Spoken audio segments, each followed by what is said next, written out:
छत्तीसगढ़ एवं राजस्थान की लोक संस्कृति एवं लोक गीतों को सुनकर झूम उठे दर्शक। संगीत नाटक अकादमी नई दिल्ली की स्वायत्त संस्था के तत्वाधान में 4 दिवसीय लोक व जनजातीय कलाकारों का उत्सव के दूसरे दिन बुधवार को पूर्णिया के प्रेक्षागृह सह आर्ट गैलरी में राजस्थान एवं छत्तीसगढ़ की लोक संस्कृति एवं लोक गीतों की प्रस्तुति से दर्शक झूम उठे।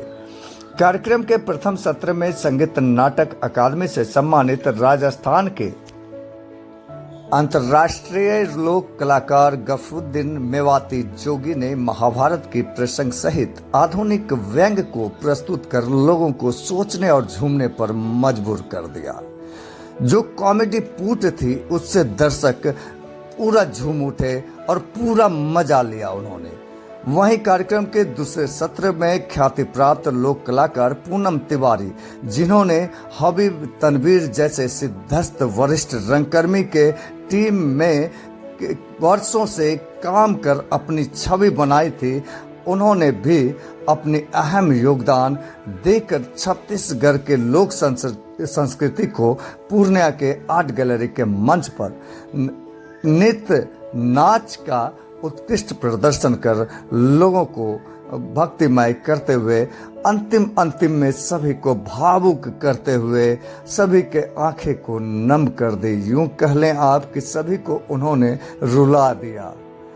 आइए देखते हैं इस खबर में कि गफरुद्दीन साहब और वीवीआईटी के निदेशक राजेश मिश्रा व पूर्णिया के वरिष्ठ रंगकर्मी भिखारी ठाकुर सम्मान से सम्मानित रंगकर्मी उमेश आदित्य ने क्या कुछ।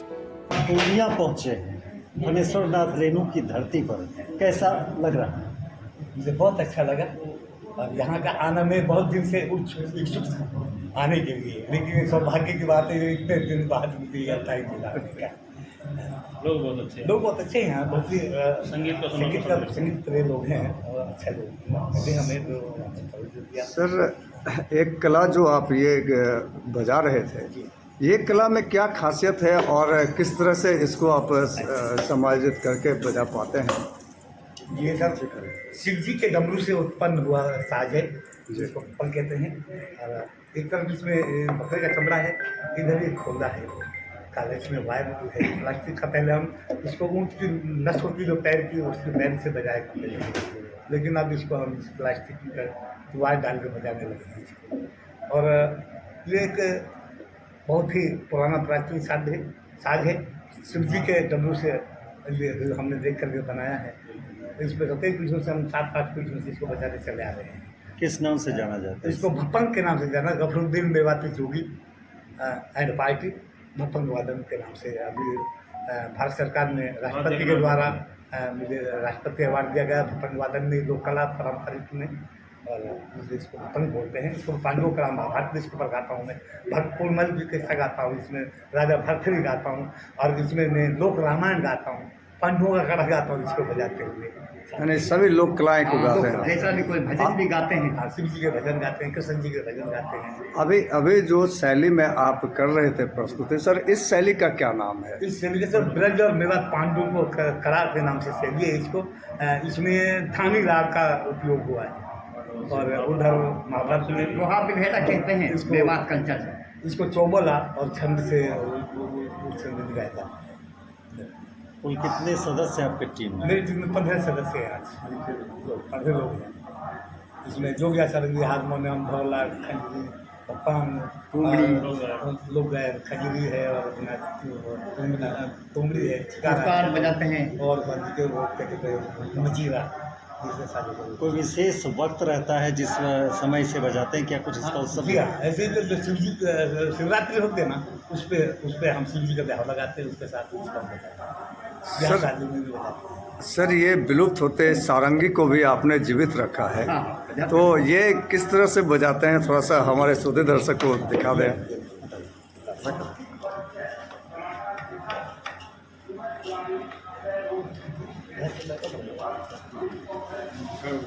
हाँ ठीक है।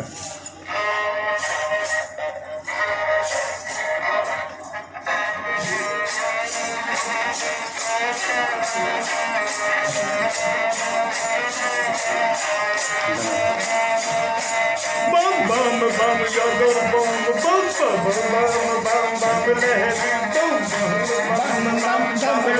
बम बम बम बम लहरी बम बम बम बम लहरी बम लहरी बम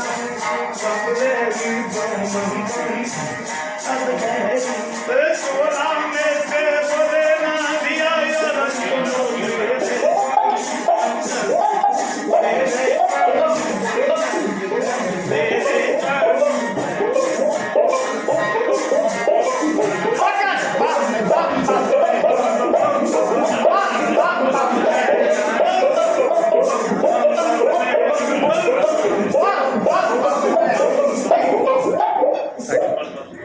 सर, ये विलुप्त होती विधा है, आज के युवाओं को क्या संदेश देना चाहेंगे आप अपने विधा से? मैं तो इसलिए संदेश देता हूं, बच्चों को सिखा रहा हूँ और बच्चे सीखें इसको और इसको आगे बढ़ाएं। ये घराना घर से चलाता है हमारा ये कार्यक्रम करते हैं। ये हमारे बड़े भाई का वीडियो चला रहे हैं, बच्चों को हम सिखा दादा बाबा से ब्याह शादी में पंडियों का कलामी गाते हैं। धन्यवाद सर। आप हालांकि सर आप किसी परिचय के मोहताज नहीं, फिर भी चाहूँगा कि दर्शक को परिचय दे दिया जाए।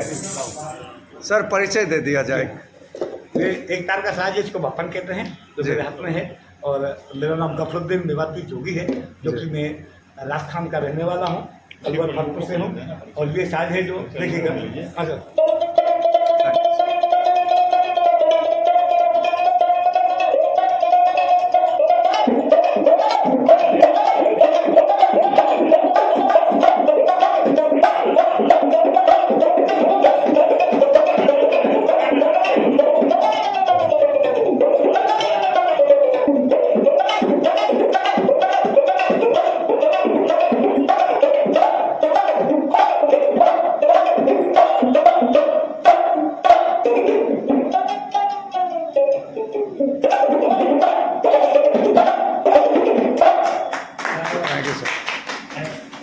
मेरा फिलहाल निवास है टाइगर प्रबंधन पुरस्कार विधा के माध्यम से पूरे देश में और विदेशों में अपना देश का नाम किया है मैंने। सर आपका उम्र क्या है? उम्र मेरी इस वक्त 68 वर्ष है सर। 68 वर्ष 68 साल है। और भाई ये मेरा धंधा, मेरे पास और कोई धंधा नहीं है, जमीन जगह कुछ नहीं, इससे मेरा घर का खर्चा चलता है। अगर मैं कार्यक्रम नहीं बजाऊँ तो मेरे घर की रोजी रोटी खत्म हो जाती है, इसलिए मुझे आना पड़ता है साहब। वैसे हमारे लिए गवर्नमेंट से ऐसी कोई बड़ी सुविधा नहीं मिलेगी, ना पेंशन है मिलती है, ना कोई ये भी है कि महीने साल भर में हमको 10,000 15,000 कार्यक्रम लेकिन कोई और नहीं है। और बस यही है, यही है और कुछ नहीं है मेरे पास में। अगर कार्यक्रम बन जाता है, कार्यक्रम बन जाता है तो घर का खर्चा चल जाता है, नहीं तो। सर राज्य सरकार से ये गुहार नहीं लगा सकते आप लोग के, ये जो है कलाकारों को कुछ मिले, मंथली मिले। हालांकि ग्रांट है, वो ग्रांट मिलता है, सैलरी ग्रांट मिलता है, लेकिन मंथली कुछ कलाकारों के लिए, जो आप जैसे कलाकार हैं उनके लिए हम लोग कलाकार हैं, जो हम लोगों का भी नहीं मिल रहा है, नहीं मिल रहा है। मैं ये आशा करता हूँ, इनसे गुहार लगाता हूँ कि दोनों ही राज्य सरकार और सेंट्रल भारत सरकार दोनों तरफ से किसी की तरफ से तो हमें कुछ मिले। यहाँ सुविधाएं देता हूँ, एक तरफ से हमें कुछ सहायता राशि मिले कि हमारी पेंशन बन जाए बुढ़ापे का, वो खड़े करना। अब वो कभी है चले कहाँ उठाएगा, तो इसलिए पेंशन चाहिए कभी मिले हमें हमारे घर चलाने के लिए। या ऐसा हो कि महीने में आपको 5 कार्यक्रम दे दिए जाए या 10 कार्यक्रम तो ऑलरेडी दिया ही जाए, जिससे हमारे घर का खर्चा चले। लेकिन कभी हम लोग महीने में एक ही कार्यक्रम नहीं मिलता, ये बड़ी दुख की बात है। तो हम ब्याज भी कैसे लेते हैं आप जो से उधार, और उससे घर चलाते, फिर कमा के लाते, कई कार्यक्रम बना के उसको चुकाते हैं, तब घर चलता है। इसलिए मैं आशा करता हूँ मेरी दोनों सरकारों से, जो कि राज्य सरकार और भारत सरकार, तो कहेंगे कि हमारी सहायता, बहुत आभारी रहूँगा। धन्यवाद सर। इस तरह का कार्यक्रम पूर्णिया में हो रहा है, क्या मैसेज जा रहा है पूर्णिया को और क्या आप कहना चाहिए? बहुत ही मतलब हम लोग के सौभाग्य की बात है हम लोगों के लिए कि संगीत नाटक अकादमी जो है सो अपना 4 दिवसीय उत्सव पूर्णिया में कर रहा है। आज उसके अंतर्गत हमने जो है सो छत्तीसगढ़ी और राजस्थानी फोक म्यूज़िक का जो है सो देखा। हमारे इंजीनियरिंग कॉलेज के बच्चे, पूर्णिया इंजीनियरिंग कॉलेज के बच्चे, सब लोगों ने बहुत इन्जॉय किया और जब राष्ट्रीय स्तर के कलाकार थे और उनका परफॉर्मेंस जो है तो सबको झुमा भी दिया और अंत में रुला भी दिया। अभी और भी 2 दिन है ये कार्यक्रम। सब लोग जो है सो आए और देखे और हम लोग बताएं कि पूर्णिया में जो है सो हम लोग कला के कितने पारंगत हैं। सर, पूर्णिया के एज ए वरिष्ठ रंगकर्मी आप हैं और आपको आज हबीब तनवीर के ग्रुप का जो है आर्टिस्ट यहाँ पे देखने को मिला। क्या मैसेज जाता है पूर्णिया को? और इसके पहले जो राजस्थान के लोग थे वो भी मंजे हुए कलाकार, तो क्या मैसेज जाता है सर? दोनों ही जो प्रस्तुतियाँ थी छत्तीसगढ़ की और राजस्थान की, ये अद्भुत प्रस्तुति थी। पूर्णिया के कलाकारों को इसे देखना चाहिए था। ये अच्छा हुआ कि बच्चों ने देखा है, उनमें कला संस्कृति के प्रति एक रुचि जगेगी और आगे वे इस क्षेत्र में आगे बढ़ने की कोशिश करेंगे अगर उनको सही गुरु का आशीर्वाद मिल जाए तो। ये जो अभी आपने प्रतिनिधि थी छत्तीसगढ़ की, उसकी जो पूनम जी थी वो हबीब तनवीर के ग्रुप की लीड कैरेक्टर थी। बहादुर कलारी में अभिनय करते हुए मैंने इनको देखा है दिल्ली में। बेहतरीन अदाकारा और तनवीर साहब की बेटी मोनिका तनवीर जो आजकल नेतृत्व करती है नया थिएटर का, अपने आप में एक अद्भुत कलाकार है। और आज की ये प्रस्तुति वाकई देखने लायक थी और यहाँ कलाकारों को संदेश जाता है कि हम कला की साधना पूरे मन से करें और ईमानदारी से, बिल्कुल, और उसी का ये परिणाम है। सर, आगे 2 दिन और भी कार्यक्रम है, तो पूर्णिया के लोगों को और यहाँ के कलाकारों को आह्वान करना चाहेंगे, यहाँ बुलाना चाहेंगे? मैं तो चाहूँगा कि यहाँ के सारे कलाकार, अलग अलग टीमों के कलाकार पहुँचे हैं। कल पटेल साहब ने कहा था कि जो जिला सांस्कृतिक पदाधिकारी है कि अगर हर टीम से 10-10 लोग आएंगे तो 500 दर्शक की कमी नहीं होगी। 50 टीमों को उन्होंने नोटिफाइड किया। हालांकि कल दर्शकों की कमी थी, कल 10 से 12 दर्शक थे और आज 100-200 दर्शक थे। इसके लिए बहुत प्रयास किया है यहाँ के हमारे आयोजकों ने, संजय जी ने, अमित रोशन ने, अवधेश जी ने और सभी लोगों ने, शशिकांत जी ने पूरा प्रयास किया है। सुमन कुमार जो हमारे कलाकार हैं उन्होंने पूरा प्रयास किया है और मैं चाहूँगा कि कल फिर ये पूरे लोग पहुँचे और कल की कला का प्रदर्शन करें। भरत शर्मा व्यास देश का जाने माने लोक के गायक हैं, भोजपुरी में गाते हैं और फिर उनका वो संगीत है ना, वो ज़मीन से जुड़ा हुआ संगीत है भरत शर्मा व्यास और आकाशवाणी पूर्णिया के में अक्सर उनके गीत बजते रहते हैं। आकाशवाणी के वो एकदम ग्रेड A के कलाकार रहे हैं और बक्सर के हैं, भोजपुर जिले के, तो उनको देखना बहुत ज़रूरी है मंच पर सामने सामने। ये यहाँ के कलाकारों के लिए गर्व की बात होगी कि अगर आप दर्शक दीर्घा में बैठे हुए हैं तो अपने आप को धन्य समझिए।